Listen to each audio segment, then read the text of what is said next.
there, welcome to Factually. I'm Adam Conover. Thank you so much for joining me on the show again as I talk to an incredible thinker about all the amazing ideas that they have. I know your mind is going to be blown by this conversation. Mine certainly was, because this one's really fascinating. You know, America struggles to talk about sex as a society. We refuse to have even the most basic conversation about it in a real way. And when we do try to have that conversation, it's super rigid, fearful, and limited.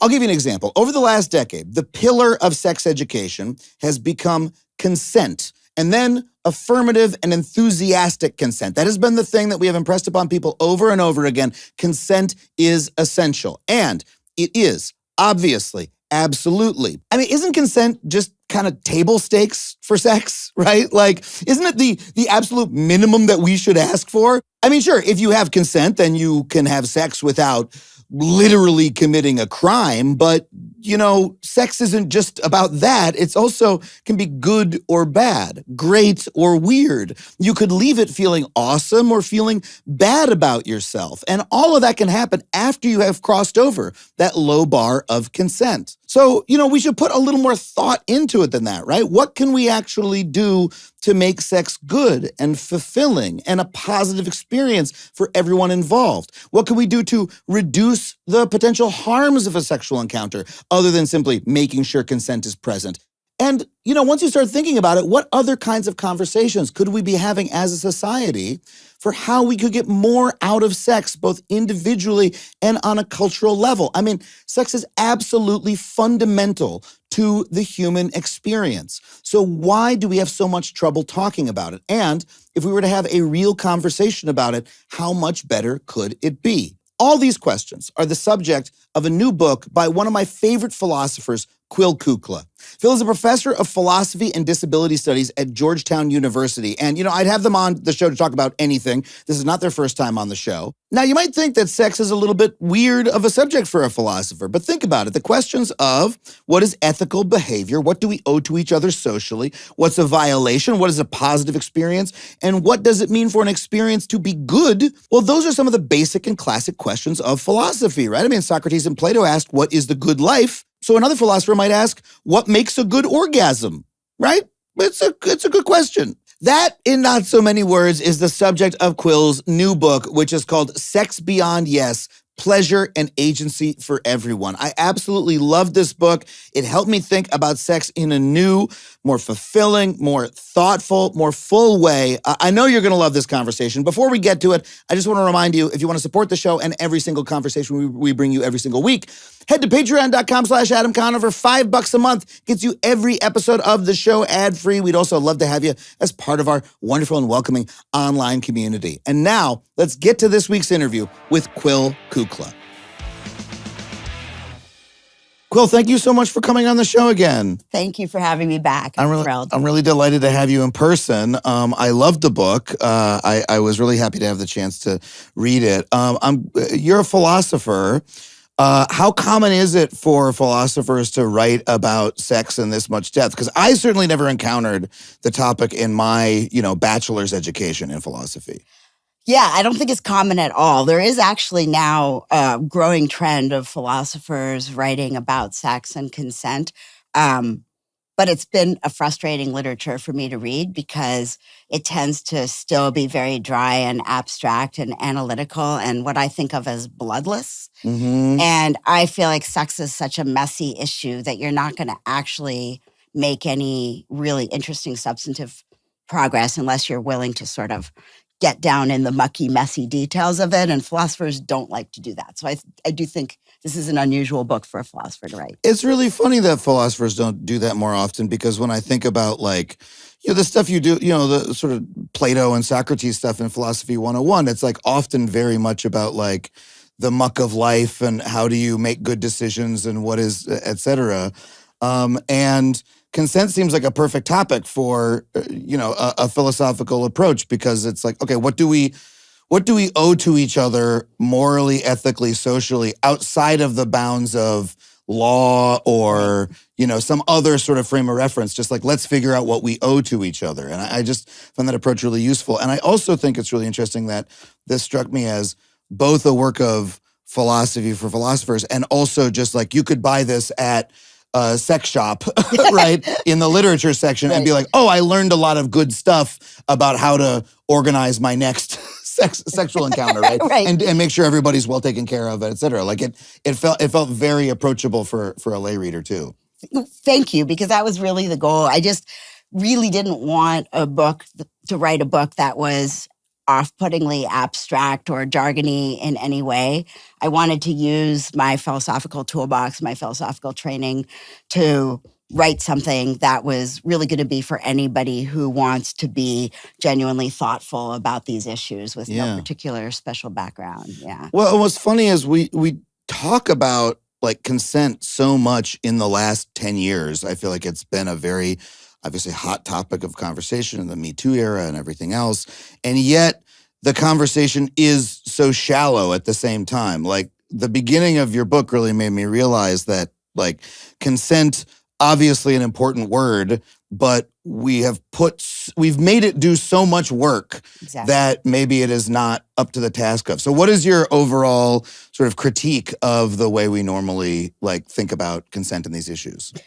Yeah, I think that consent has gotten way too much airtime, not because it's not important, but because we've ended up reducing the entire conversation about the ethics of sex to what's imagined as this one very narrow moment where somebody, usually imagined as a man, requests sex from somebody else, usually imagined as a woman, and then the woman's, best her range of possibilities, ideally, is that she gets to either say yes or no.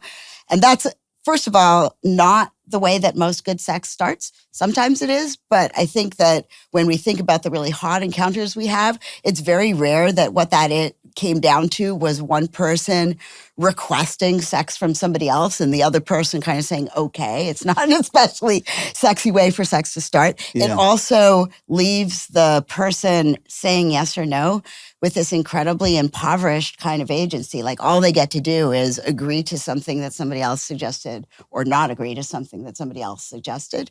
And it all kind of happens right at the beginning, right? Like we imagine that you sort of say, can I do sex to you? Yes. And then we have no discussions about what happens after that or how to make it good or what the ethical concerns are during or how to end the sexual encounter. So it just doesn't give us any tools to talk about anything beyond, at most, that first moment of initiation. So I think it's really impoverished the conversation. Yeah. We haven't had any kind of rich education or conversations about what do you do after somebody says yes, if they say yes? Now what? Like, what kind of sex are we going to have? How are we going to check in with each other and make sure it's good for both of us? How are we going to build something together that we both enjoy? How are we going to know when it's time to stop? How are we going to stop without hurting each other's feelings? What do we owe to each other afterwards?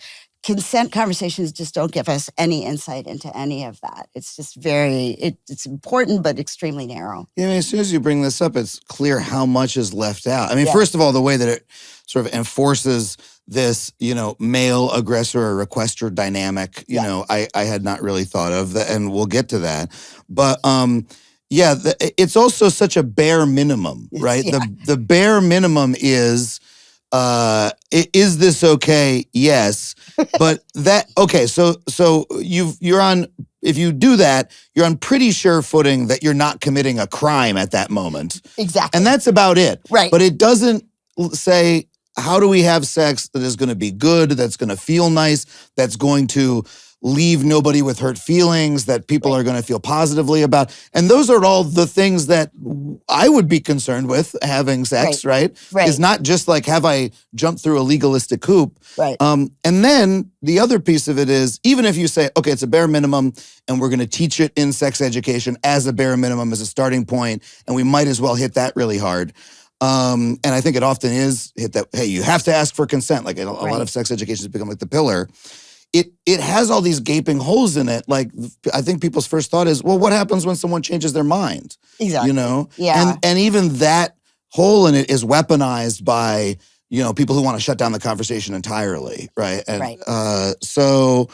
I mean, let's talk about that first of all. Like, how does the idea of consent sort of limit the kinds of choices that we can make throughout a sexual encounter, Yeah, that's a fantastic question. And I really deeply agree with the way you set this up as a problem. I want to add into the conversation that that model of, oh, well, you have to ask for consent makes it seem like the person doing the asking doesn't need to consent, right? Like, we don't think of the fact that both people need to be participating in this willingly and with agency. There's just this presumption that one person is sort of doing the asking and has no boundaries or no limits or no needs of their own.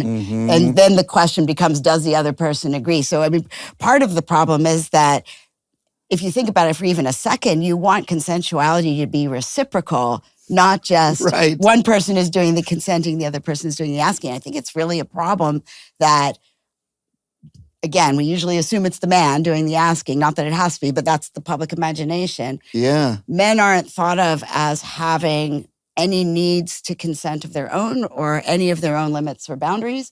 They're just supposed to be sort of on and ready for sex all the time. And then the trick is just to like get it out of the woman and hopefully get it out of the woman in a way that isn't rapey and doesn't, transgress her boundaries. And that's kind of all that we're given.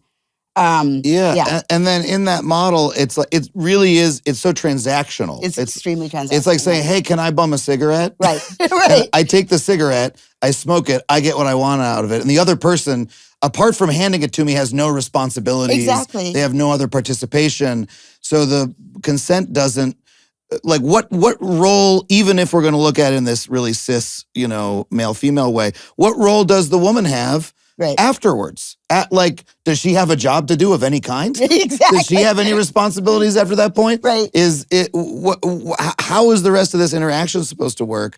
That is, I would have to think most people would agree, like, that's not what sex is like. Sex is not actually, when you're having it, just a man taking something. Right. I mean, not when it's good. I mean, that's the thing is, like you said, it'll avoid rape, I guess, but it'll, avoid legal wrongdoing. But that just doesn't sound like good sex for either person, right?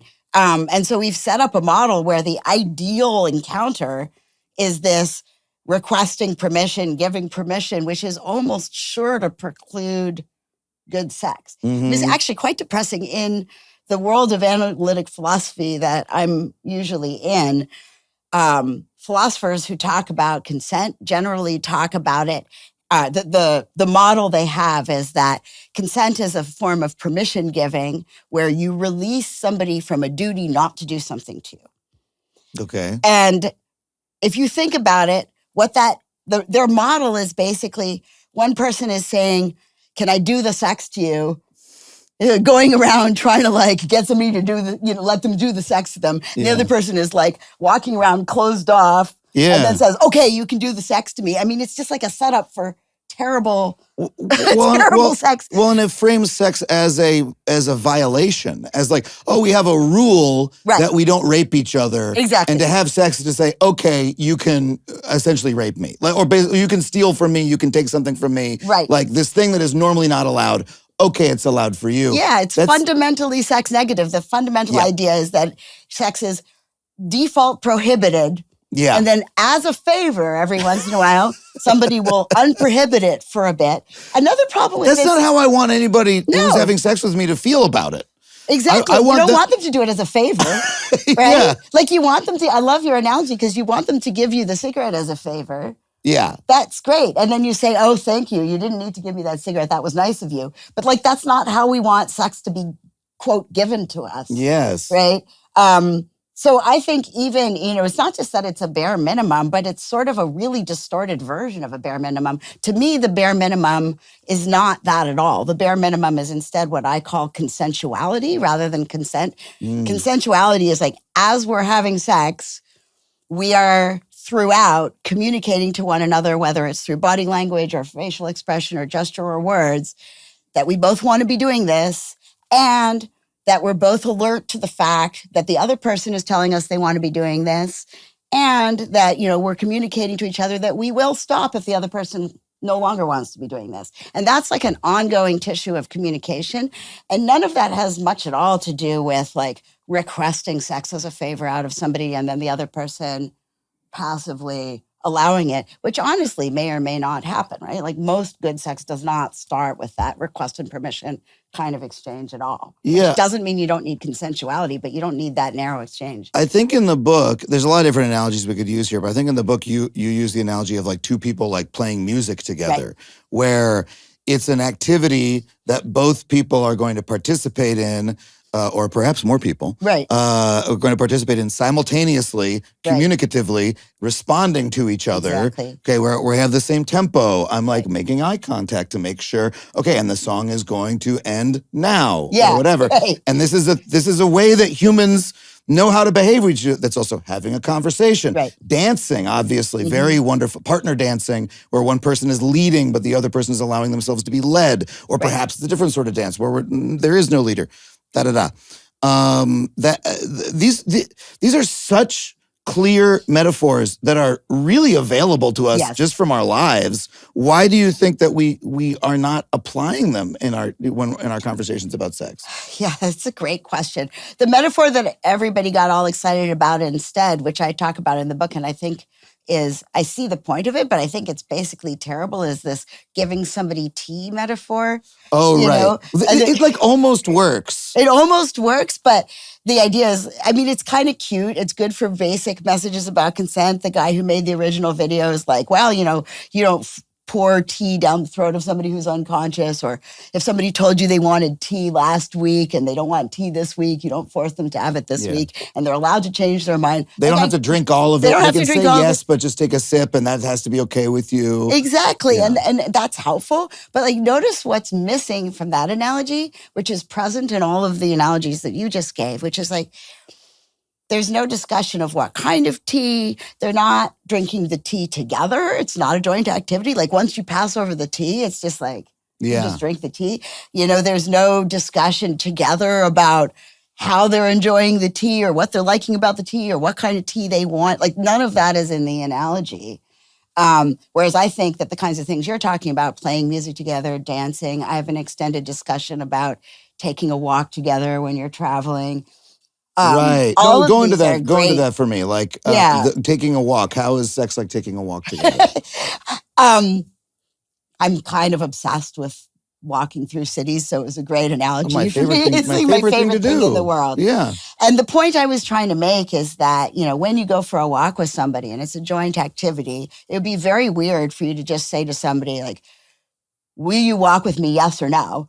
And then if they say yes, then, you walk in silence and for as long as you want until you're satisfied with the walk, with no negotiation over what kind of walk you're going to take, right? I mean, that's just not how we walk together. Yeah. When we walk together, we do a little bit of negotiation in advance. Usually we're like, oh, well, it would be nice to take a walk. I have a couple of hours.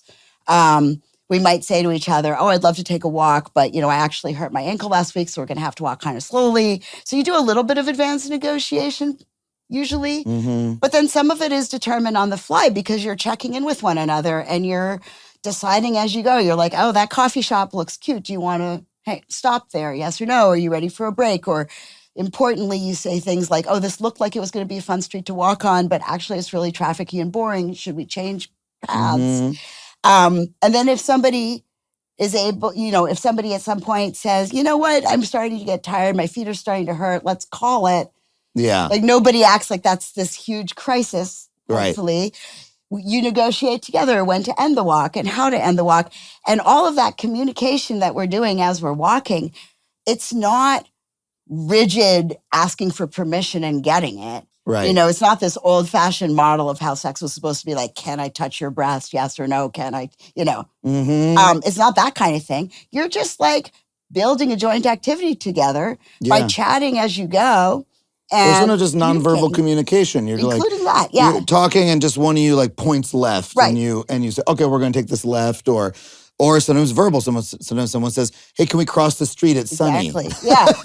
Right. Sometimes it's verbal and sometimes it's not verbal. And it's very weird to think like, oh, but all of that talking takes away from the fun of the walk. Like that's just how we build a nice walk together. Yeah. And so it's not that I think you have to be like talking the whole way through sex, but I think the idea that there's something unsexy about communicating and negotiating as you go is very odd and comes out of this very weird idea that we have that communication should be minimal at the most in order to avoid illegality, like you said earlier. We have to have this consent exchange at the beginning. But then if all goes well, we're just supposed to sort of like magically have fun and not talk about it because that wouldn't be sexy. And I mean, I don't think that ever works, but the idea that it should work, I think, is grounded in the idea that there's a pretty narrow way that sex is supposed to go. And we don't have to talk about it because there's a pretty well-worn idea of what sex looks like. And so what is there to talk about? And that's in itself depressing because, of course, the way that sex traditionally goes, it can be lovely, but it's grounded in a long history of heteronormativity and patriarchy and misogyny and so on. So it's not necessarily the case that we want to just have the kind of sex that people always have. And if you're going to do anything other than that, you're going to have to communicate. You know, you might be watching this show thinking, wow, that Adam Conover really is a modern Renaissance man.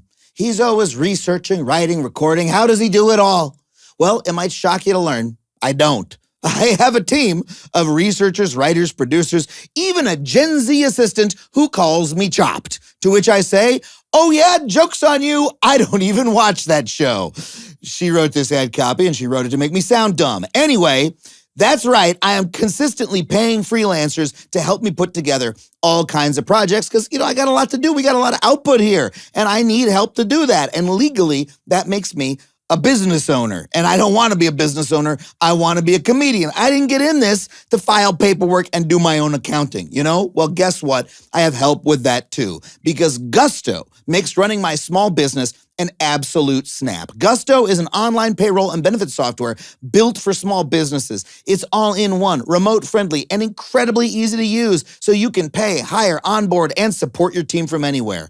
And my payroll is pretty simple, but Gusto is ready to be as complex as you need. Automatic payroll tax filing, simple direct deposits, health benefits, commuter benefits, workers' comp, 401k, you name it. Gusto makes it simple and has options for nearly every budget. You can also save time with automated tools built right in. Offer letters, onboarding materials, direct deposit, and more. So even if you don't want to pay your Gen Z employee who insults you in lingo you don't understand, Gusto makes it easy. And that is what I call 6-7. Did I get that right? No. Okay. Try Gusto today at gusto.com/factually and get 3 months free when you run your first payroll. That's 3 months of free payroll at gusto.com/factually. One more time, gusto.com/factually. Communication is the part of this. What's sexy about sex is, right? I mean, so much of the time it is. If it's good communication. Yeah. I mean, you're giving me so much to think about here. You're also making me think about how the conversation about consent that we have had for the past decade or so leaves out it really reduces the way that someone can say they had a bad time. Yes. Where, okay, if I consented at the beginning, then I really have nothing to complain about. Exactly. Versus, to use your walk metaphor again, if someone says, this person asked me to go on a walk, and I said yes to the walk. But then as soon as we started walking, they grabbed my elbow and steered me around in silence, right? And then I felt sort of, manhandled, and I had to extricate myself. I was treated poorly, even though I consented at the beginning. Right. Or they walked so fast that I couldn't keep up, and they never bothered to check if I was comfortable with the place. Yeah. And there's a gradation of, like, how bad can that experience be? Maybe it's so bad that it's criminal, right? Because you were kidnapped and taken on a walk or a sexual experience. Maybe it's bad enough that you might just tell a friend, oh man, I hung out with this person. Don't go for a walk with them. Yeah. And sometimes there might be something in between where it was like, I actually felt that I was treated kind of unethically or a way that I would really object to, but it's not necessarily a sex crime. Right, absolutely. It's just it's maybe I would warn other people away from interacting with this person. Those are all things that, gradations of human behavior that we are familiar with from other areas of life, Right. but that we have reduced down in terms of sex. Yeah, and the only tool that we've left ourselves, I mean, this is basically the same thing as you're saying, but the only tool that we've really left ourselves for calling out a bad sexual encounter is consent violation. Mhm. And that's just often not what's at issue, you know? Yeah, in the walking case, you might just think, I mean, there's all sorts of ways in which you might feel like you didn't really have agency during the walk. And probably none of those have to do with whether you actually agreed to go on the walk, because like you said, you probably weren't kidnapped. But you might well feel like you didn't have agency during the walk if, the other person was deciding when to take breaks, the other person was deciding what route to take, the other person was setting the pace. And those things also make the walk no fun. I mean, the two things I think we care about during sex is, does everybody involved have agency? And is the event, I mean, I think there can be good sex that isn't necessarily pleasurable, which we could talk about if we want to, because sometimes you might experiment with something and that might be exciting and it might not be exactly your thing. So I don't want pleasure to be the criterion, but something like pleasure-oriented, whether or not it ends up being pleasureful, right? So, good sex is sex where everyone has agency, everyone is respecting that the other person has agency, and the activity is pleasure-oriented. And that's the same with a walk. And there's all sorts of ways in which it could become not pleasurable or not pleasure-oriented or not an expression of your agency, whether or not you agreed to go on it, And one of the things it needs in order to have those features is it needs to be genuinely collaborative. So we need to reconceive of sex. I mean, this is obvious in a way, but it's just not the way we talk about it. Sex is a collaborative activity. Yeah. So we need to be collaborating, and that's just not captured in the consent part at all. Yeah. When you put it that way, it very clearly isn't, because you consent to something that is being done to you, not in something that you participate in.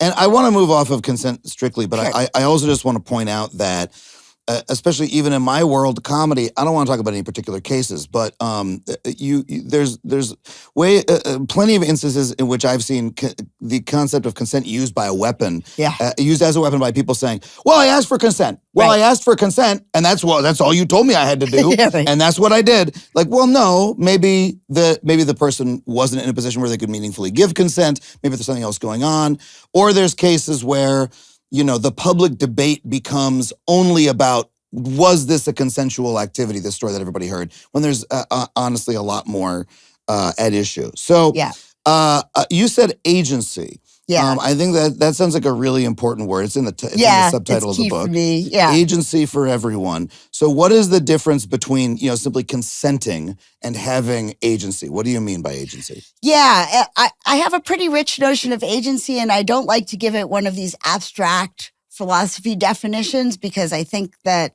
it's a multifaceted notion. But basically, when I'm talking about agency, I'm talking about roughly being the one who is in the driver's seat of what you're doing, and your activity being self-expressive and self-determining. And that's very different from, did you passively agree to it or not? And one thing I want to say right up front, because it's really central to the book, is that I have what philosophers call a non-ideal theory of agency, which is to say that I don't think that anyone ever has full and complete agency, that anyone is ever totally independently in the driver's seat of their own actions. We're always finite beings who are in all kinds of ways conditioned by and dependent on other people and our environment and so on. So for me, the goal is never full, perfect agency. The goal is enough agency that what you're doing is experienced by you as agential. And that's not a matter of perfection. And one of the things I care about a lot in the book is talking about what are the conditions that can support or scaffold or undermine our agency, given that that agency is never going to be perfect. And so a lot of the book is, as you know, I do talk a lot about sexual negotiation and sexual communication, but I also talk a lot about how communication and negotiation between the people involved is not enough for agency. There also have to be social conditions and material conditions in place that support and hold us in our imperfect agency. And the goal is not to, like I said, not to get perfect agency, but to get enough agency through that kind of support. I think all of that is very different from this kind of voluntaristic moment of getting to say yes or no, right? Which is just like, I mean, yeah, you want that to have agency also, but that's just like such a narrow slice compared to this richer ongoing notion that I'm talking about. So here. can you give us some examples of like what agency might look, especially imperfect agency,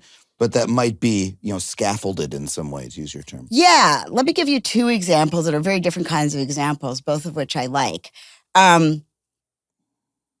In the book, one of the things I talk about is having sex when you're a little bit tipsy or a little bit high, which is one of the more controversial parts of the book because, we have this slogan in our heads that, if somebody's drunk or high, then they can't consent, end of story. Yeah. Right? Which is, of course, absolutely unrealistic. I mean, most sex is had when people are a little drunk or high. Right. I mean, in America, most people sex. are a little drunk after 6 p.m. every day. So that's what our last episode of this podcast was about, actually. Really? We just did one about alcohol and American alcohol culture and the health effects, et cetera. So, I mean, it's an absolutely unrealistic standard. And there's actually some interesting qualitative social science research out there showing that there are some benefits to having a drink with the person before you have sex with them. And it sort of allows for some kind of intimacy and bonding and listening. Anyway, it's a stupid standard. But once you acknowledge that it's a stupid standard, you don't want to go from that to saying, so we just shouldn't care if somebody's drunk, right?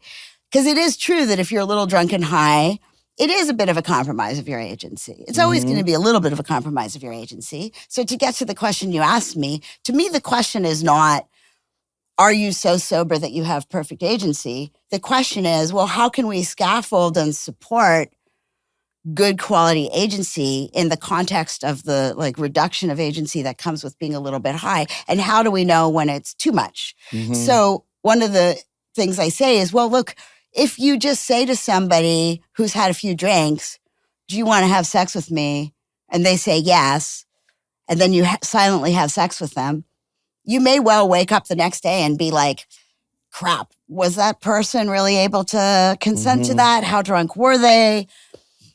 If, on the other hand, you are talking and chatting as you go and negotiating and having a real conversation about what you like, what you don't like, how you feel, what your limits are, you've kind of already built in your answer, right? Because if the person is together enough to be able to have that kind of subtle conversation, then we know that they are able to engage coherently with their desires and likes and dislikes.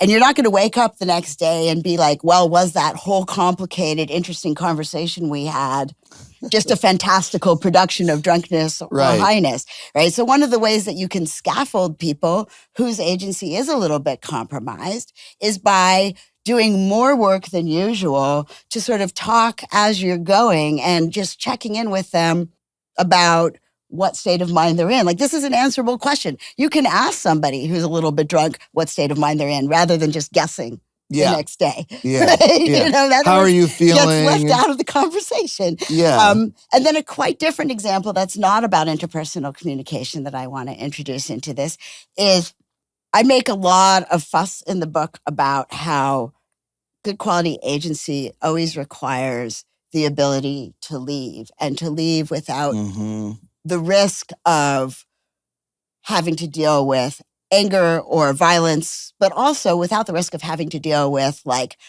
trying to argue your way out of the encounter or negotiate the other person's feelings of disappointment or whatever.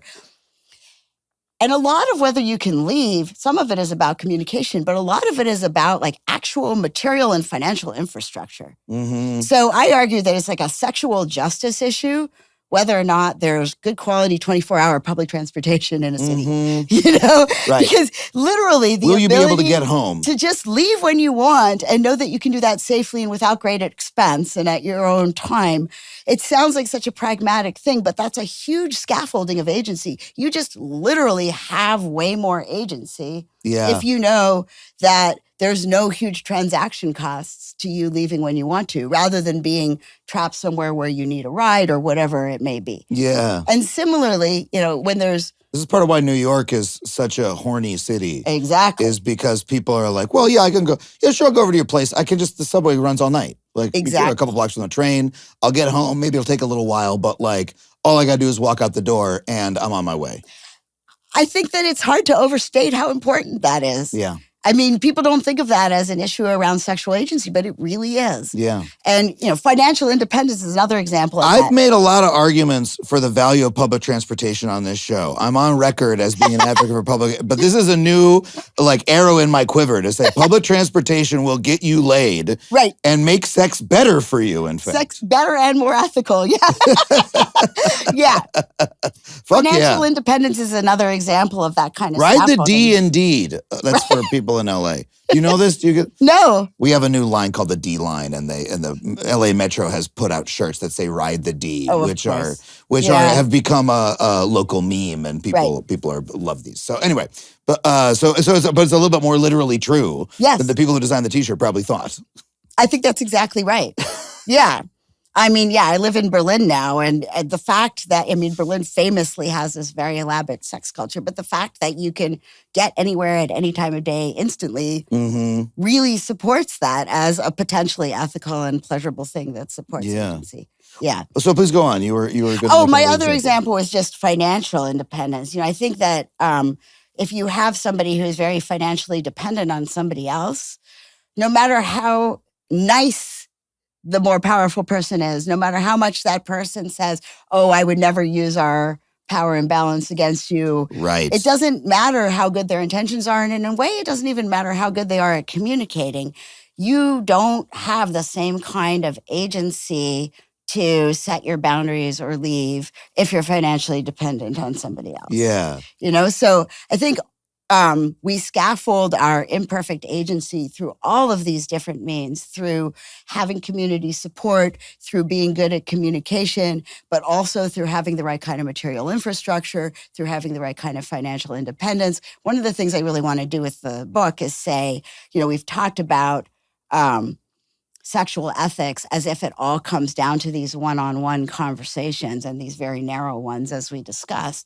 But actually, it's like a widespread social justice issue. We need to build a society that enables people to have genuine sexual agency and to be supported in that. There was a time when I thought I was physically unable to get a good night's sleep. From whatever awful thing was happening in the news to whatever significantly less awful but still annoying thing was happening in my personal life, I thought I was destined to wake up groggy and grumpy. But all that changed when I switched to the Legend Chill hybrid mattress from Leesa. Now I unwind easier, sleep deeper, and wake up with more energy. Leesa has a line of beautifully crafted mattresses tailored to how you sleep without the luxury price tag. Each mattress is designed with specific sleep positions and feel preferences in mind. And from night one, you will feel the difference. Premium materials that deliver serious comfort and full body support no matter how you sleep. Leesa mattresses are meticulously designed and assembled in the USA for exceptional quality. Plus, they back it all up with free shipping, easy returns, and a 120-night sleep trial. There's a reason Leesa was awarded the best hybrid and best memory foam mattresses by the New York Times Wirecutter. And Leesa isn't just about sleep, it's about impact. They donate thousands of mattresses every year to those in need, while also partnering with organizations like Clean Hub to help remove harmful plastic waste from our oceans so you can literally rest easy. Go to Leesa.com for 30% off select mattresses, plus get an extra $50 off with promo code Factually, exclusive for my listeners. That's LEESA.com, promo code Factually for 30% off select mattresses, plus an extra $50 off. Support our show and let them know we sent you in the survey after checkout at Leesa.com, promo code Factually. I want to get to the barriers that we have to building a society like that, or why we haven't built one. But let's talk about power imbalances, because that's a whole section of the book. It's obviously a very hot topic regarding sex. Yeah. And it's interesting because there's always going to be power imbalances between people to some degree. There'll always be some little amount. Someone might be like, like 3 weeks older or make a little bit more money or whatever, right? Or there's large power imbalances, right, that we're really concerned with. There's like professors and students or like bosses and people who work for them, right? And power imbalances, people, first of all, fundamentally often find them to be hot to some degree. And also they're simultaneously worrisome. And what I really like about your agency notion is it helps clarify what the difference is between sort of a benign power imbalance or how we might make a power imbalance not harmful. Because like if the power imbalance is such that the person with less power also has less agency because they're constrained by, they're like literally this, that professor's student, right? And like, okay, this person has power over me, and therefore I'm less able to say no or less able to leave. That's like the big concern, right? Versus like a more notional, someone's a student and someone's a professor at a different university or something like that, right? Where like it doesn't limit it quite that way. I don't want to get too into the weeds of like a really specific example, but does that make sense? It absolutely does. And I think we can say some interesting stuff about this without getting too into the weeds. Please. So there's at least a couple of distinctions that I want to make here. So exactly as you said, I think the ideal of no power imbalance is a hopeless ideal. And we shouldn't even hold it up as an ideal because it's not how human interactions work. So there's power imbalances even from things like, there's the obvious ones that we talk about all the time, like financial imbalances or workplace imbalances or gender imbalances. But then there's just stuff like, is one person more extroverted than the other? Do they have a better community because they're more social than the other? Like you can't get rid of all of those power imbalances. So we have to figure out how to have ethical, pleasurable, agential sex in the context of the reality of power imbalances. Having said that, I do think that there are some power imbalances that are too big to overcome with good scaffolding or good communication. So one of the questions is, okay, we all grant that there's a power imbalance. Always. We understand that what we do in the face of a power imbalance is we try to scaffold the agency of the less powerful person, make sure the communication is better and so on. But we also have to be alert to when there's no compensating for how big the power imbalance is. It's just, it's too big. So that's one issue. The other issue is, and you sort of mentioned this very quickly along the way, sometimes we create power imbalances on purpose because it's incredibly hot. Yeah. And I think any account of sexual agency that gives us the result that dom-sub relationships or playful power imbalances are somehow intrinsically a problem is just automatically a bad theory of sexual agency. Yeah. Because one of the main things that we want to do with our sexual agency is do that kind of play.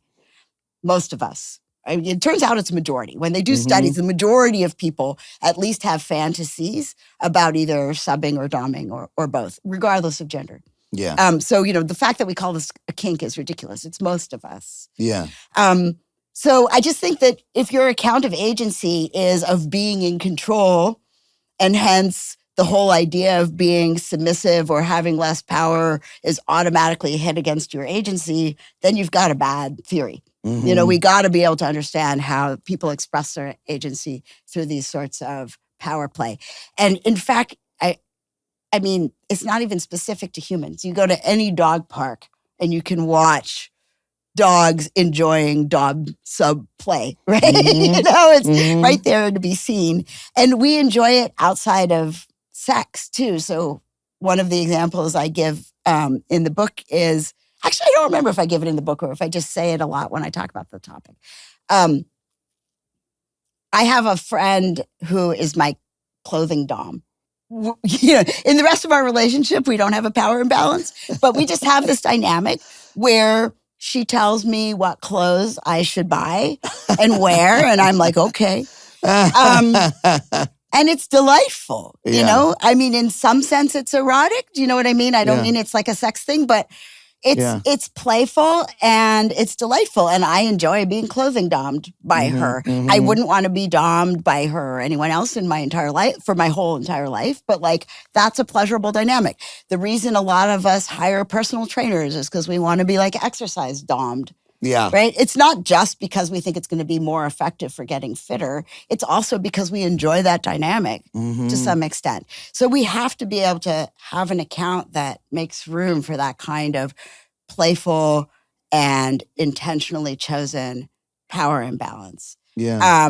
And I don't think there's any simple answer about how to do that, but in the book I try to explore the various ways in which we can make those kinds of power imbalances be agential and playful, basically by making sure that we have, first of all, like ways out of them if we no longer want that, right? Like we need to be able to exit that power play. Otherwise, it's not playful anymore. We need to engage in that kind of power play against a background where we're not already so disempowered that we can be sort of dragged into that dynamic whether we want it or not, right? So there has to be some more background kinds of agency. And like we said, there's never exact equality, but like rough equality before that kind of play starts so that you're not entering into it from a position of no agency. There's all kinds of things we can do to scaffold it. That's maybe, for instance, and by the way, when you say scaffolding, you're talking about, just define that for me really quick. Yeah,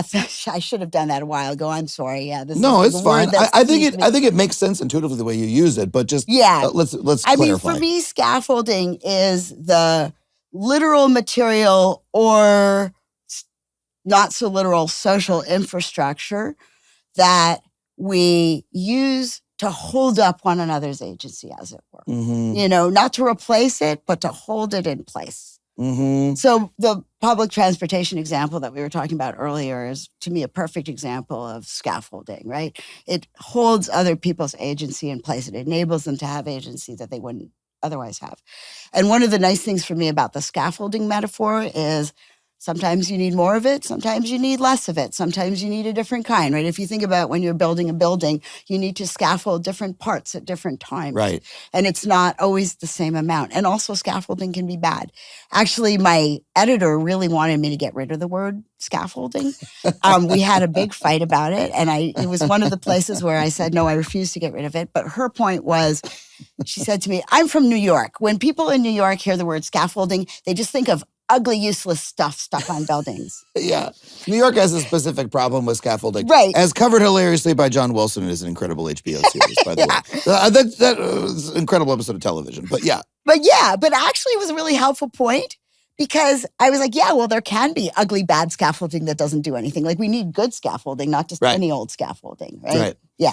And so examples of that are, you use in the book, for instance, when someone has a proper sex education. Right. That's a form of scaffolding. That's a form of scaffolding, yeah. Social support, them having a community that they can go to, right? That's maybe scaffolding they'd come in with. But then if I'm in a particular situation, okay, I want to make sure the person that I'm entering into a sexual encounter or relationship with has agency. Right. That scaffolding might be us having a conversation beforehand, having a safe word, that sort of thing. Yeah, or just, giving the person, thinking in advance, to get back to the thing we were talking about earlier about ability to go home, thinking in advance, hey, proposing going back to my place, which is in the middle of nowhere out in the suburbs, is maybe not the best way to give this person agency over what happens next, right? Maybe we should propose somewhere else.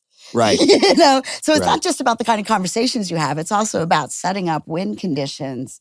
But in the context of the sort of power play and dom sub stuff that we were starting to talk about, it can be establishing a safe word. It can be establishing in advance that you're going to do some aftercare with the person and check in with each other after, and make sure to restore what feels like an equal power dynamic once the power play is over. There's lots of things we can do other than just sort of launch right into that kind of domination stuff. I'm curious about this idea of play that you brought up a couple times. And one thing that's really interesting is we've had on the another philosopher we had on the show is Teen Nguyen, who writes about Dear games. friend of mine, yeah. Oh, he's so wonderful. One of my favorite guests we've ever had. And he has an entire book, games, agency as art. Agency is a very important word to him. And that's also connected with the concept of play. Yeah. And so these are two places where like games and sex are sort of like rhyming. Yeah. So the question I have about play is that, for instance, like power dynamics in sex, I feel like sex is often game-like in that you want it to sort of be its own little separate, world where we're going to have an interaction here that is not going to affect the rest of our lives, Like you want there's a power dynamic, but the power dynamic doesn't exist in the real world. It just exists like it's sort of in the realm of dirty talk or in the realm of, the agreement that we've made for this particular encounter, but, there isn't actually a power imbalance to an enormous degree in real life. At the same time, people are attracted to, I think, sexual relationships in which there is a real life power imbalance. Yes. That is like part of I've just seen enough human behavior where people, enter into this stuff. And so often the game is about the real life roles that people have. Does that make sense? It absolutely makes sense. And so how do you keep those things linked yet separate is to me, it seems like a real paradox of the way that sex play often operates, where you want it to be a separate world, and yet it is connected to your real lives sort of indelibly. Yeah. I mean, that's a really deep question, honestly. It's funny because when you first said we want it to be separate and not leak into the rest of our lives, I immediately agreed with you because I also think of it that way. But of course, there's a huge tradition of people who think exactly the opposite, who think that, if you have sex, then that means that now your life has to be, committed to this person, headed towards reproduction, whatever. We can talk about how extreme that goes. Yeah. Right? But there's a lot of people for whom the idea of casual sex or sex that doesn't immediately mean that now you're in some big relationship is unethical or a problem. That's a great point. So we're bringing our perspective to this, but it's not necessarily a shared perspective. In general, my orientation is towards being very permissive and thinking, don't kink shame. Almost anything can be made ethical as long as it's managed right. I also agree with you that a lot of people really want that power inequality, not just like when they're playing, but in life. Yeah. This is one place where my sort of permissive intuitions kind of maybe run out before other people's. I think that these sorts of lifelong 24-hour, really big power differentials, I think they're an ethical problem. Yeah. That doesn't mean that that's the final word. Like, we're always balancing ethical imperfections, I don't think that just because something is ethically suspect, that means that we have to have an absolute prohibition against it. But there is a point at which I think if that power inequality and that power dynamic is permanent and ongoing and it has no outside and it has no exit conditions, there's some ethical worries there that aren't going to go away for me. Yeah. I agree. Yeah. I agree with that. So maybe I don't know that there is a solution to the problem you're asking is what I'm saying. I think maybe at a certain point we got to say, that's kind of ethically problematic, and maybe it's what they want anyway, and I don't think it should be against the law, but... Yeah, I mean, there are people who enter into very, well-contracted, sort of like permanent sub lifestyle relationships, and that's a whole, that's a whole thing into itself. I'm sorry, I didn't mean to talk over you, not but... At all. Yeah, so that's another issue is these sorts of like official master-slave things. I have ethical problems with those too, but I gotta say, I think that what's even more ethically suspect than those is the unspoken, unofficial, vanilla version that you get in very gender traditional couples. A lot of the time, they're doing the same thing, they just haven't negotiated it, and that's even more problematic. Right. Or it is a lifestyle, hey, the man is in charge. Right. I mean, this is a thing that people pick. Yeah. And I think the thing that gives me an ookiness about that is that, the person has no exit. Right. Right. That's the worry. Yeah. And it's not a consent problem. Yeah. People try to make it a consent problem. They're like, oh, we live in such a sexist society that the woman can't actually consent to this because she's so disempowered. I think that that's actually very patronizing. Yeah. I mean, I think, women can consent to all kinds of unequal sexist relationships. So trying to reduce it to a consent problem doesn't work for me. But it's still an ethical problem. Yeah. Right. Yeah. So I think there's so many different ways to break this down. The thing I'm really taking away from it is it's so important to preserve in any kind of power imbalance, to preserve the person with less power's agency, and for both people to sort of make sure, hey, if you want to get out of this, if you want to stop it, if you want to, that there's some outside to it that can be gotten to. Yeah. And that connects to both, hey, we're in a particular, kinky play environment and there's a safe word and you can just sort of pull the ripcord and get out of it. Right. Or, for instance, this is why you might want to have divorce rights, right? So you could leave a marriage and not be permanently stuck in a subordinate social position for your entire life, right? Exactly. And it's also why you want, and this gets, you said earlier, maybe we can talk about like, what does a society need to do to support this? It's also why we need a society where nobody's at risk of being completely financially stranded, right? Like where there's like a basic safety network so that people can leave. It's also why we need a society that offers people both formal and informal safe places to leave to, and it's also why we need a society. This is actually related to the talk I was giving last night. It was a very different talk, but it's also why we need a society that doesn't feed people the story that somehow it's good to stay in a relationship if you possibly can, no matter what, right? That like you've failed at the relationship if you leave, or that it's somehow virtuous to stay. We need to create cultural norms and social scripts and stories that normalize people leaving if it's not good for them, rather than the idea we have now that, that you get some sort of like points from the universe for being virtuous if you manage to make a relationship last until death. Right?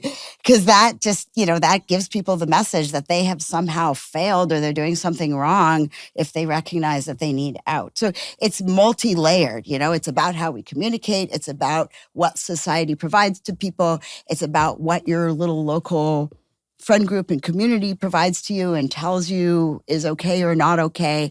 All of these things collude, I think, to make it possible for people to have agency or not across these sorts of power balances. Yeah. I mean, the thing about points from the universe if you make a relationship last is that hits on some stuff that I talk about honestly in the special that I have coming out on this channel in a couple months. That sort of feeling of, I have failed is such a deeply pervasive part of our relationship scripts. Let's talk a little bit about social scripts for relationships and sex, because that is something that you cover. What relations does that? How do you write about them? About social scripts? Yeah. Yeah, I mean, I think that one of the things that I wanted to do in the book, and I hope I did in the book, is I think that there's already more, this is an indirect answer to your question, but I will talk about social scripts in a moment. Please. I think there's already more wisdom about how to support sexual agency and negotiate sex well out there than we've tapped into, because there are all these communities that have not been able to use the absolutely mainstream standardized scripts that are handed to us, and so have had to do actual work to broaden the scripts and think critically about what the scripts could or should be. And I'm thinking here about queer communities, kinky communities, poly communities, but also just people who have been excluded from mainstream sexual narratives because they're treated as desexualized and off limits. So like disabled people, older people, trans people, all these people who for one reason or another are shut out of our mainstream imagination of who gets to count as like even having sex in the first place, right? All of those people have built a lot of wisdom, but that wisdom hasn't made it into the mainstream, and it certainly hasn't made it into academic writing about sex. So I was trying to tap into a lot of that wisdom, which is to say, I think the problem is we have these very well-worn, stereotyped social scripts about how sex is supposed to go, how romance is supposed to go. Those are, one problem with those scripts is that they are just very narrow and don't give us a lot of possibilities. But the other problem with those scripts is that they have been embedded from the beginning into sort of toxic, patriarchal norms, and they're bad scripts, right? One of the main features of our standardized script is that, and this goes back to what we were talking about at the beginning, is that the man is the pursuer and the woman is the pursued. And that's supposed to be good, right? Like, it's supposed to be super romantic for men to just like, if she says no, you just keep trying and trying. And we have all these movies of, John Cusack holding the stupid boombox under the woman's window. And that's honestly one of the better portrayals of that exactly. dynamic. That's actually a pretty good movie. But this is so entrenched that the man, what's romantic and appropriate is the man pursues and pursues until he gets a yes, hopefully a consensual one, right? But that's where that line starts to get blurry through, because it's a bad script, and so it's a little rapey to start with. But and the woman is pursued and tries to say no and hold on to like her whatever, her sexual virtue, whatever. And then the really hot thing is when the man manages to pursue the woman and like gets consent, and then they just fall and have like totally standard sex, whatever. That script is both overly entrenched, so it's hard for people to imagine anything else, and it's a pretty toxic script. And I think it's bad, not just for women, which we've focused on a lot in our society. I think it's at least as bad for men. Yeah. Because it sets men up to have to think of themselves as predatory and as desperate for sex and as not having the right to say no to sex, but also as not being inherently desirable and needing to like win sex through this big quest. So that script sucks. And we need both more scripts and better scripts, but we also need more social freedom to be creative about our scripts and invent new ones. But the point I was trying to make is a lot of that is already happening. It's just that it's happening in places that are still a little bit in the shadows and haven't been drawn on in the mainstream in the same way. You're hitting on so much that means a lot to me. And again, in my new hour of stand-up, like I talk about this specifically that men are told to be pursuers, to be chasers, to have to perform in a certain way in order to, win love. The sex. Win sex or love, right? And like, so, and, I think women have, because of, patriarchy and everything else, have developed more of a habit of questioning these scripts, right? And men have less so. And what I finally started to realize is like that story of being the pursuer is like fundamentally a story of like my own unworthiness. Exactly. Right? Of like, I'm undesirable. I'm disgusting. I have to go do something special. I'm Pepe Le Pew chasing the cat, right? Like, and that was always, that cartoon's been criticized my entire life, right? Like, oh, this is a cartoon about rape culture or whatever, right? But like, isn't it horrible to be that cat? And like, yes, but also it's bad to be portrayed as a skunk. Like, I love this. He's disgusting. Right. You stink and and that's what you're told you are. You're a disgusting creature that has to chase, right? And I think that core belief, I think so many men grow up with this belief that like they are valueless. And they have to they have to appear confident. They have to appear assertive. They have to like do all the right things. They have to pay for everything. They have to put on this elaborate performance. But deep down, what does that mean? It means they're dirt. It means they're not worthy of love. Exactly. And that creates such a deep insecurity in people, right? And that insecurity is why, so like, I was going off on a little bit of a rant here, but no, I really appreciate it. I think that like one of the when I think about like mistakes that men often make on a date or mistakes that I've made, it's like putting too much pressure on the encounter, right? This has to go well. Yeah. This has to go well. If you don't like me, I'm gonna be so upset. I'm gonna like be devastated. I'm gonna kill myself, right? Even if it's not I'm gonna kill myself, it's I'm going to be upset, right? That puts the woman in a hetero relationship in the position of, oh God, if I say no, he's gonna take it so hard. Exactly. Oh, it's gonna be so bad. And when it goes well, it's when if I'm on a date, I'm going like, hey, whatever happens tonight, I'm gonna be fine because I know I'm pretty great. And if for some reason we're not a match, no big deal, right? Because someone else, I'll go on another date tomorrow and that one might be better, right? Or whatever. That's like real confidence, right?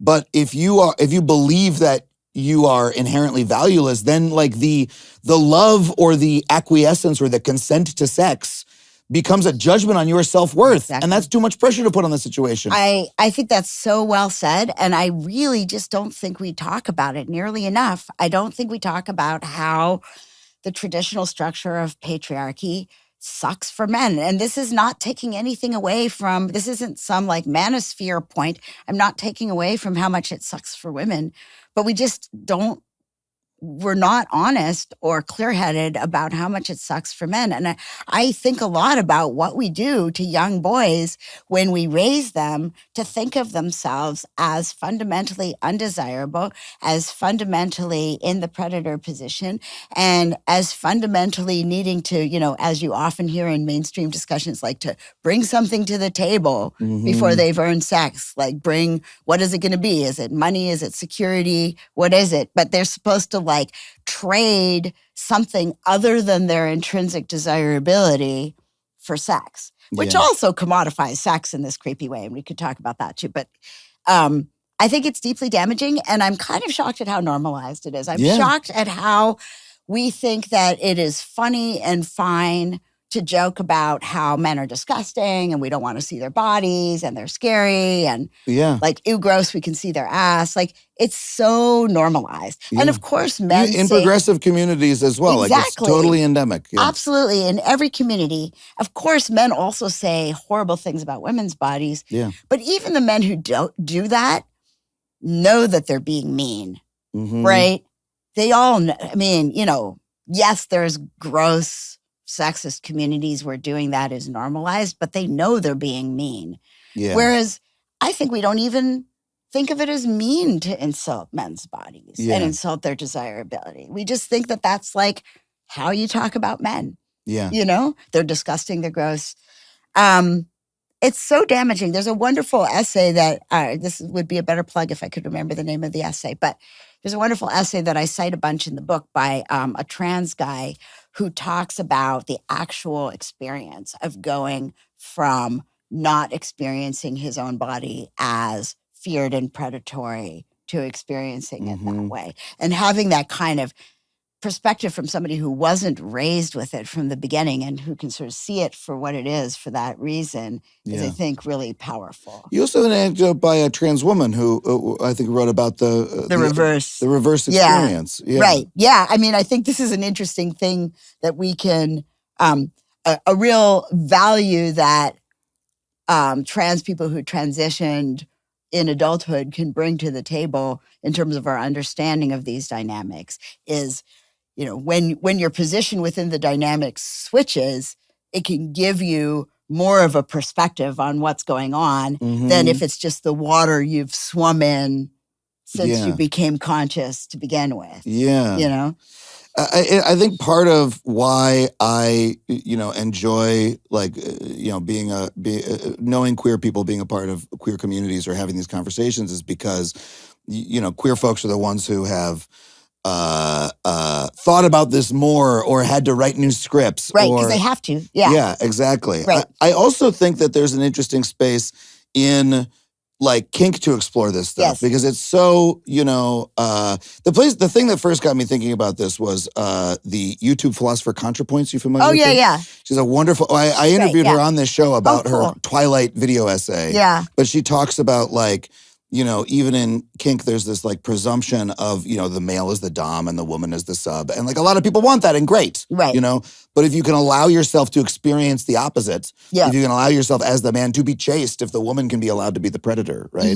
In a hetero context, that can really like open up a new like way of thinking about yourself, Yeah, and right. a new way of thinking about human relationships that is, it subverts the idea that like men are valueless, and need to like exert violence or extract what they want, and often like it's really funny to distill it down to this, but often like when I look at men who are really deep in this way of thinking, either men who are really aggressive or like incel type men who are like believe in their own valuelessness, I'm like, I want to ask, what would it mean to you to believe that like you're worthy of love as you are? Yeah. Or that someone might want to fuck you just as the person and the body that you are right now?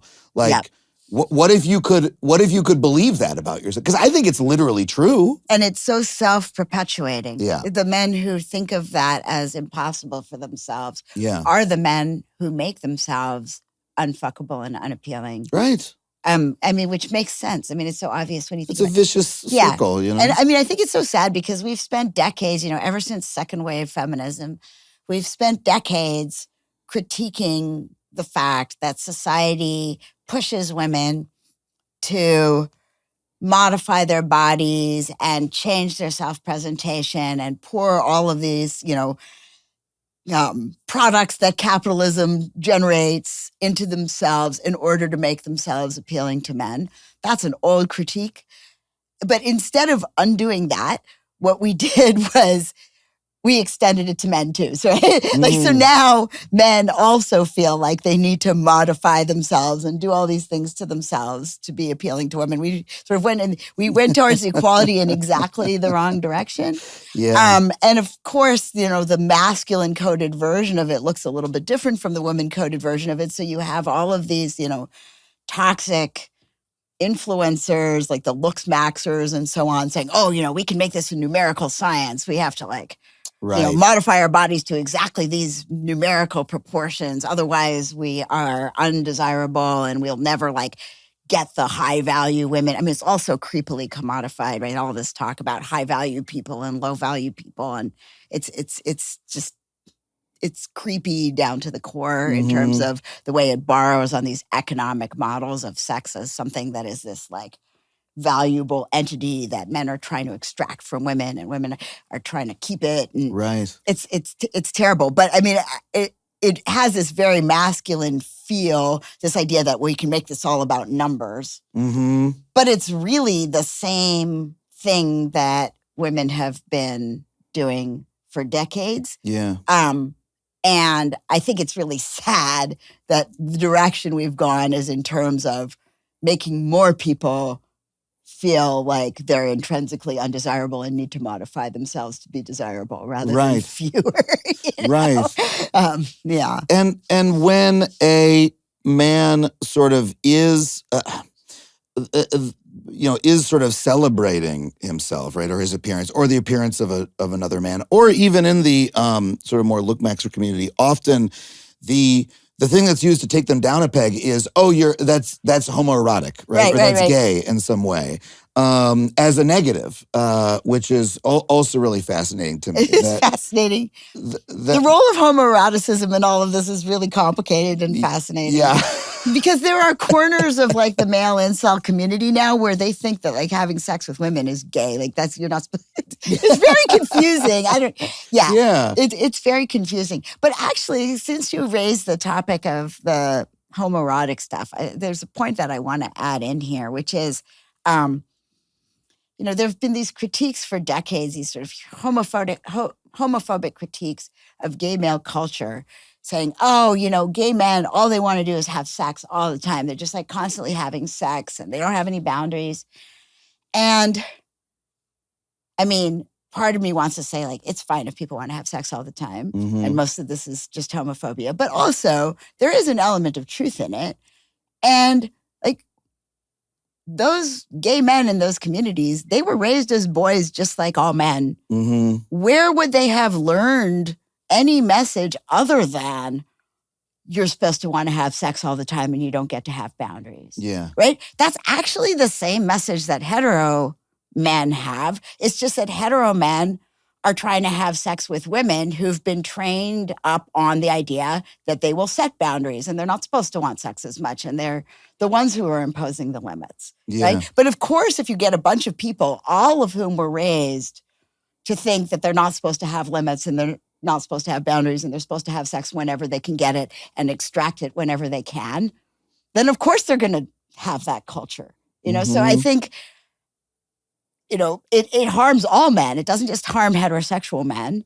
It's no surprise that that same sort of harmful narrative about desirability and boundaries and so on and predatoriness is just as live in the gay men's communities as it is in straight men's communities. Yeah. The presumption that men want to have sex all the time is so pervasive. And I find that in my own sex life, the time that I feel most sort of like ashamed and confused is when I'm in a situation and I feel that I can't perform, I can't live up to the expectation that I should want to have sex right now. I'm like, what's going on? What's happening? And that's when there's most of a screeching halt and we have trouble communicating, et cetera.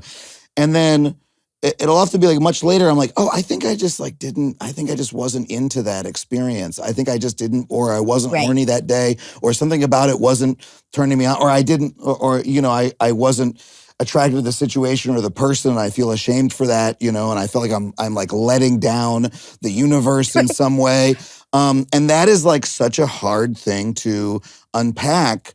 And I think a lot of men don't even have the internal language in their minds to like acknowledge the fact that they might occasionally not want to have sex. Or not have that kind of sex. Yeah. Or absolutely. And that's so normal. I mean, this is why it was so easy to turn Viagra into one of the best-selling drugs of all time, right? It was really, really easy for Pfizer to market the line that, any physical lack of interest in sex at any time, at any moment is not just a problem, but literally a medical pathology. Yeah. Right? Like there is something literally wrong with you if you cannot, as it were, rise to the occasion, no matter what. It was extremely easy to sell men on that line, right? And it basically pathologized, like literally pathologized almost all men, because almost, unless you're a certain kind of 18-year-old boy, all men have moments where that's just not the mood they're in. And that we have literally framed that as a disease, right? As a problem that needs to be medically fixed. Yeah. Whereas women, for better and for worse, have been raised on the idea that, the default is that they're not into it and they need to be like wooed into it or, seduced into it or given something in return. It's a very different mindset. Yeah. I mean, look, it's actual erectile dysfunction is real, especially I'm getting older and there's times where you're like, hey, come on. Yeah. Come on. What's going on here?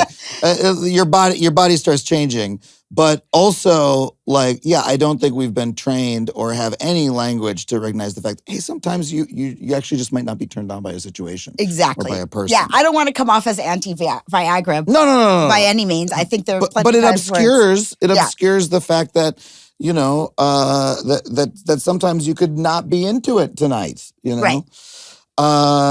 And so let's talk a little bit about the barrier to acknowledging this, these scripts that we have. Because so when I think about what do we call toxic masculinity, narrow masculinity, patriarchy, things like that, often it's really hard to have a conversation about how it affects men. Yes. A lot of times I'll have this conversation with women and they'll be like, I don't want to hear it. And I'm sort of like, I understand why you might not want to hear it. Like we don't have to talk about it. It's okay. But I think it's because men have been on top for so long and have set so much of the constraints and rules of society, right? That okay, here's the way that I put it, is that men are the greater perpetrators of this stuff in terms of creating the cultural conditions, Right. and are also victims. Women are the greater victims, but we're both perpetrators and victims, Yeah. and we have to acknowledge that, everybody both creates these Yes. social ideas and creates these scripts collaboratively. We're all doing it to differing degrees, and everybody suffers from it. And until we can accept that and like actually have a conversation about it and basically, raise men's consciousness as well to how this shit hurts them, Right. we're not gonna be able to address any of it. I totally agree. And I would just add to that there's a sense in which individual men and individual women, even given that it's obviously true that gender inequality still exists and that, sort of on the whole, men have more power than women do. Individuals are not the main ones who are perpetrating this stuff anyway, right? I mean, it's getting recreated and re-entrenched at the level of institutions, at the level of ideology, at the level of systems. And so I don't even really hold individual men, that responsible for perpetrating patriarchy. I mean, some of them. Yeah. Of course. But as a whole, I just think most of this gets perpetrated not by individuals at all, but by the way we build our institutions and the way ideologies get passed down and entrenched in society and so on. So there's really only, the fact that men are more powerful does not make them, it's not like there's some boardroom somewhere where they're like, let's keep doing this patriarchy thing. This is cool. Yeah. Right? Yeah. I mean, it's just society reproduces itself and reproduces its institutions and reproduces its norms and its ideologies. And so I do think that we're all victims of it, even though, yes, of course, in some obvious senses, men have more power and maybe in some very high level, broad historical sense, they're more the ones who created it. Yeah. But that's like at such a high level of abstraction that it's not that useful. Yeah. Do you know what I mean? Yeah. I think in everyday life, most of us are not going around making choices about whether to recreate these things. They're just recreating them. But we can have more awareness of when we're following like Absolutely. a harmful script, right? Absolutely. And you have some funny examples of like internet memes about, women talking about men being inherently disgusting or inherently violent or the combination of the two that like, again, in largely like progressive or like pro-feminist spaces that like re-entrench this stuff, right? Yeah. And I've had the same experience as you. I've often had women in particular just not want to have this conversation and be very uncomfortable with a conversation about the way this hurts men, because it's very easy for it to start sounding like this creepy manosphere, like, oh, men are the real victims here. Yeah. Which they are. They're just not the only real victims, Yeah. But it is hard to have that conversation without sounding like you're aligning yourself with that discourse. Well, and the manosphere discourse is like often identifies a problem, but holds on to the overall script, right? And says, oh, the problem is I'm being prevented from, acquiring the sex that I want in the extractive way. No, the problem is the extractive model is yada, yada, yada, right? That's such an insightful way of putting it, because in anti-oppressive political theory, there's a really important distinction between people who are dissatisfied with the system because they want to have a higher position within the hierarchy that exists within the system, right? Versus people who are dissatisfied with the system because they think that the system is bad, right? And you're exactly right. I hadn't thought of it in exactly those terms, but I think you're exactly right. Like the manosphere version is, it's so unfair that I'm in a lower place in the hierarchy, and what can I do personally to get a higher place in the hierarchy? And that's really different from the kind of critique I'm interested in, which I think often does come out of queer communities and so on, which is like, we need to be questioning how we set up these hierarchies and systems and scripts to begin with. Yeah, absolutely. And like what I want men to realize is like the hierarchy is in fact hurting you. Absolutely. Even if you are temporarily on the top of it. It's almost a little bit like the wealth hierarchy where like in America, even if you're rich, you're constantly made to feel insecure. Right. And so, rich people are often very unhappy because they're working themselves like crazy and they're acquiring more things and they're like on this treadmill. I think I think the gender hierarchy is like the same way. It feeds off of it feeds off of male insecurity, right? Even when men are at the top. Absolutely. So let's we've been talking I could talk to you for 1,000 years. And I hope to more in the future. But you talk a lot in the book about, correctives that we could take to all these problems, right? You say a couple times in the book, we should have sex education that XYZ. Yeah. When, men are growing up, we should tell them, ABC. Right. And those are wonderful prescriptions. But one of the questions I have when I'm reading them is, why is it so hard for us to do that when it comes to sex? Sex seems to be a uniquely difficult sphere for us to have a real conversation about societally and to really train each other.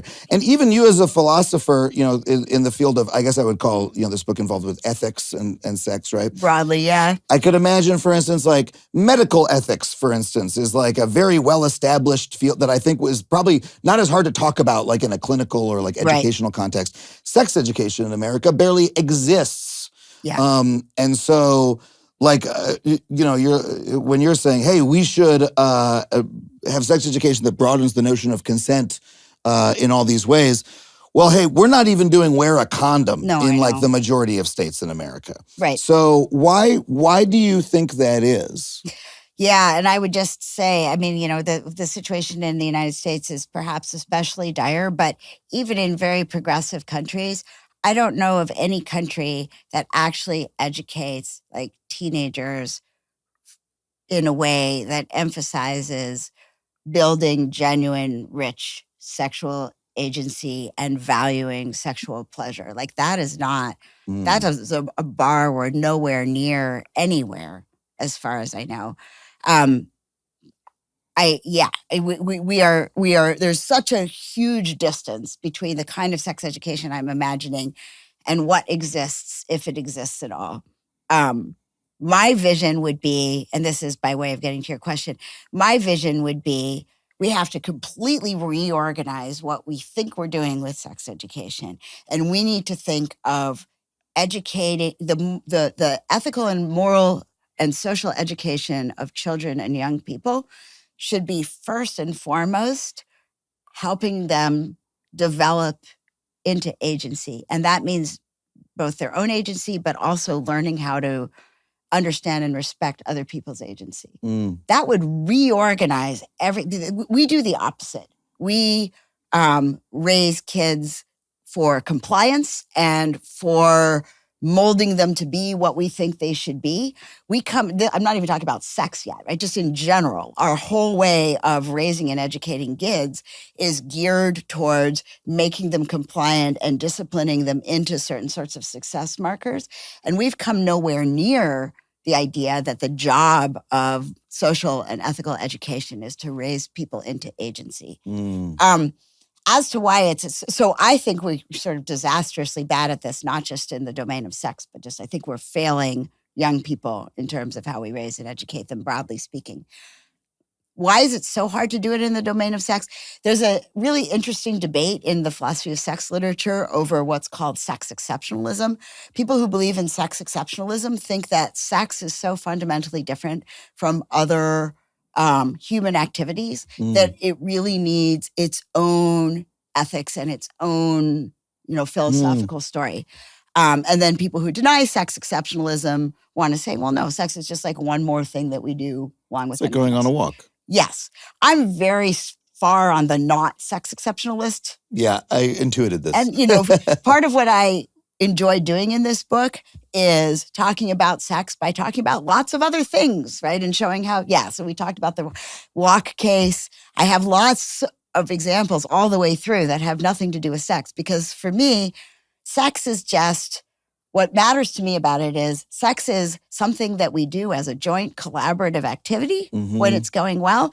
And it's one that involves intimacy and vulnerability, right? Yeah. So it's not like, there's other things we collaborate on that are much more abstract, but it's the kind of collaborative activity that involves the potential for vulnerability and involves intimacies of the body. But in that way, it's no different from walking or giving medical care or dancing or sparring in a ring if you do martial arts, right? All of these are things like that. I don't see sex as special. But there's a reason why there are sex exceptionalists, and that is that our whole society for thousands of years has generated and maintained this myth of sex exceptionalism, right? So I don't think ultimately it's deeply different from any of these other human activities.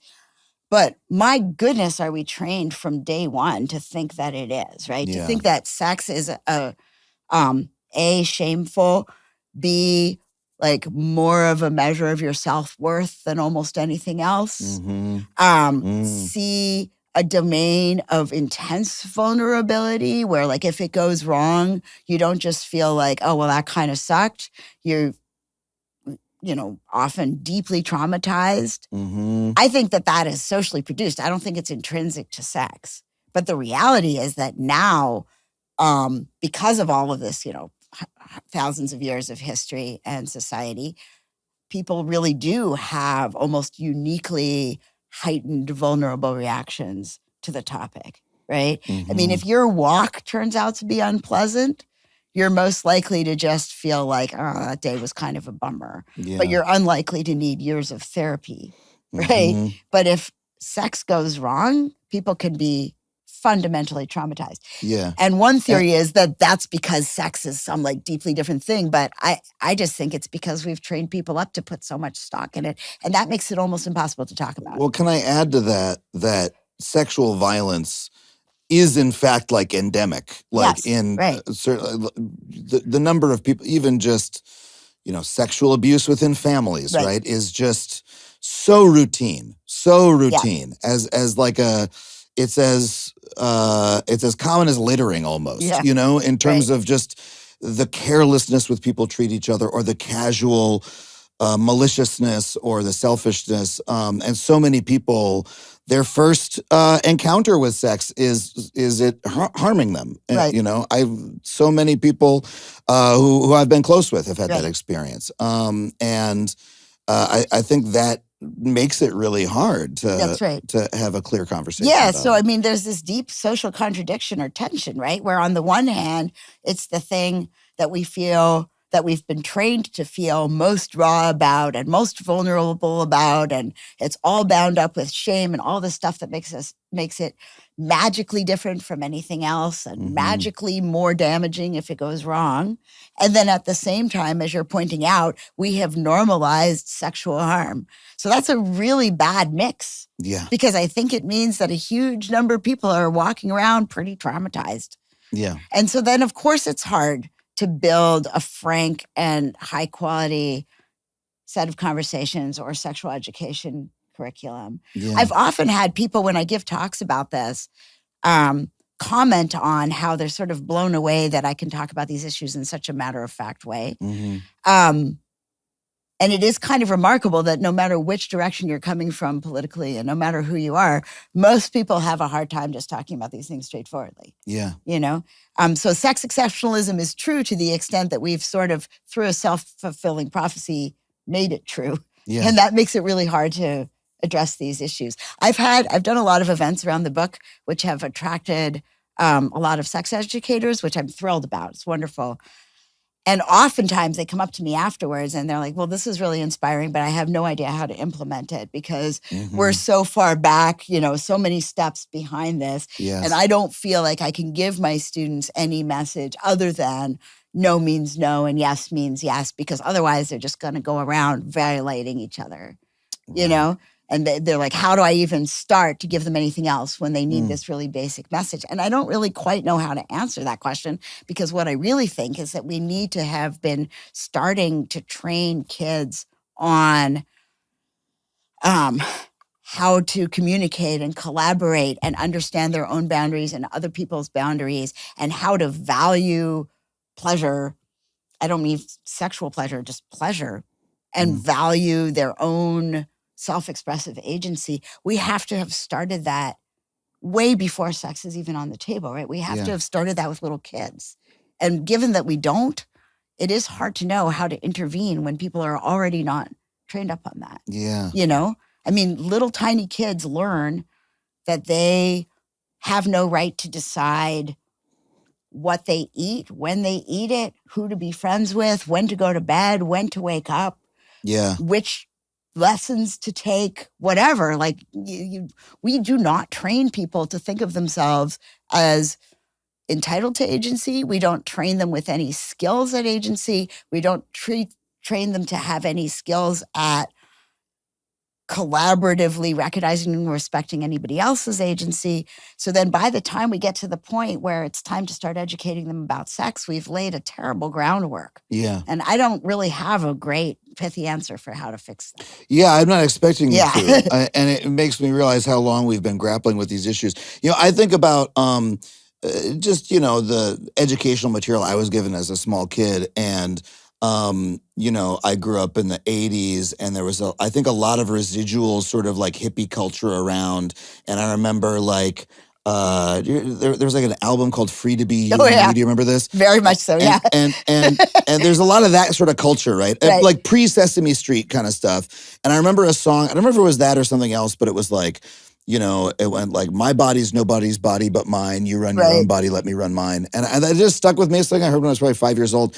And now I'm like, oh, that was some hippie shit. Right. That was like some very evolved educator somewhere was trying to insert some stuff. And they got it into PBS in the late 70s, And then it sort of dissipated. And this sort of battle is one that we've been fighting for generations to just have the most basic conversation about like literal just physical autonomy, trying to tell kids, hey, you can have a boundary that starts at your own skin. Right. And I mean, this is a better way of putting a point I made earlier. The best we can hope for, I think, out of our sex education system at this point, the best we can hope for is like good harm reduction. Right? Mm-hmm. Like trying to stave off harm, stave off sexual violence and assault, stave off unwanted pregnancies, stave off STIs. But going beyond harm reduction to some sort of positive, like helping people build a toolbox to actually have good sex or discover what they might enjoy or recognize that different bodies want different things. We're nowhere near that. We're nowhere near any kind of positive picture. On a societal level, but something that I have, been happy to discover as an adult is that like good, healthy sex does exist. Oh, for sure, yeah. One can have it, right? There are ways to do it. It's not it's not a situation that you always have to be frightened of. No. And you can do things to have good collaborative sex with a partner or with multiple partners if you prefer, and that this is like a real thing that's available to people.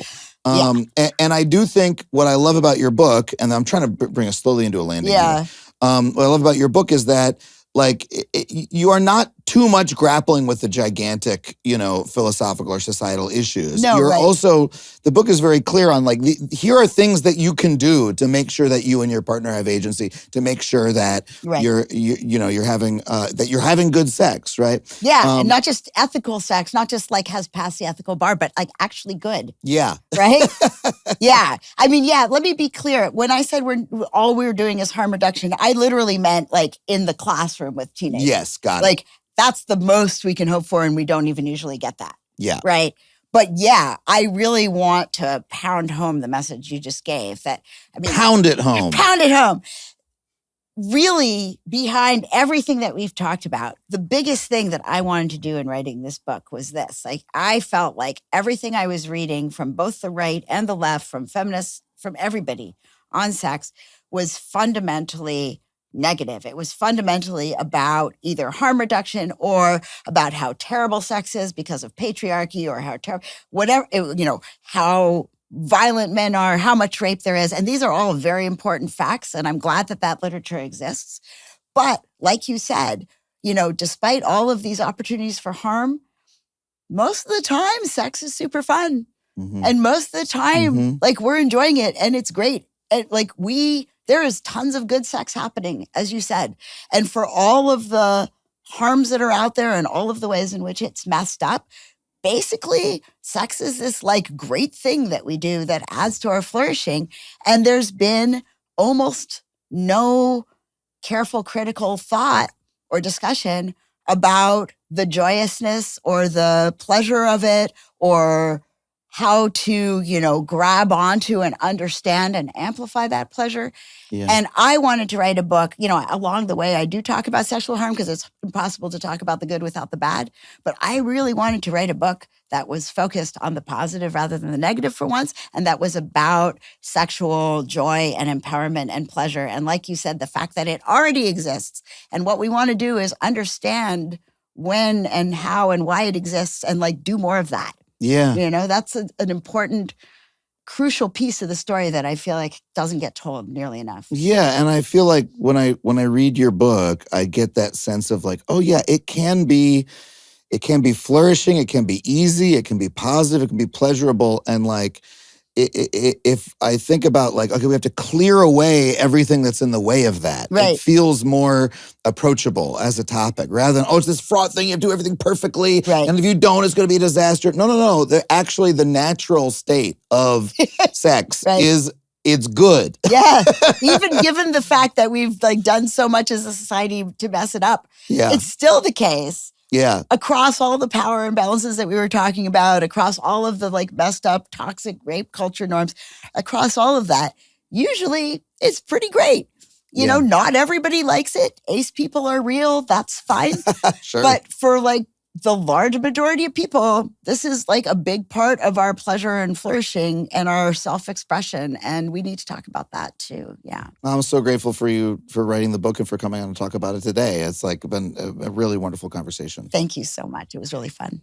Well, thank you so much again to Quill for coming on the show. I love this conversation. If you want to pick up a copy of their new book, Sex Beyond Yes, head to our special bookshop, factuallypod.com/books. Just a reminder, every book you purchase there supports not just this show, but your local bookstore as well. If you'd like to support the show directly, that URL, once again, patreon.com/Adam Conover. $5 a month gets you every episode of the show ad-free. For $15 a month, I'll read your name in the credits. This week, I just chose some at random. I'm going to thank GD Cilia, Howard and Kevin, Faith Mercan, Michael Lurer, Darren K, Matthew Reimer, SR, and a Screaming Batman. If you'd like me to read your name or silly username at the end of the show, once again, that URL, patreon.com/Adam Conover. We would love to have you. I want to thank my producers, Sam Roudman, Tony Wilson, Maddie Schmidt, my engineer, Sam Rogich, everybody here at HeadGum for making the show possible. Thank you so much for listening. I'll see you next time on Factually. That was a HeadGum podcast.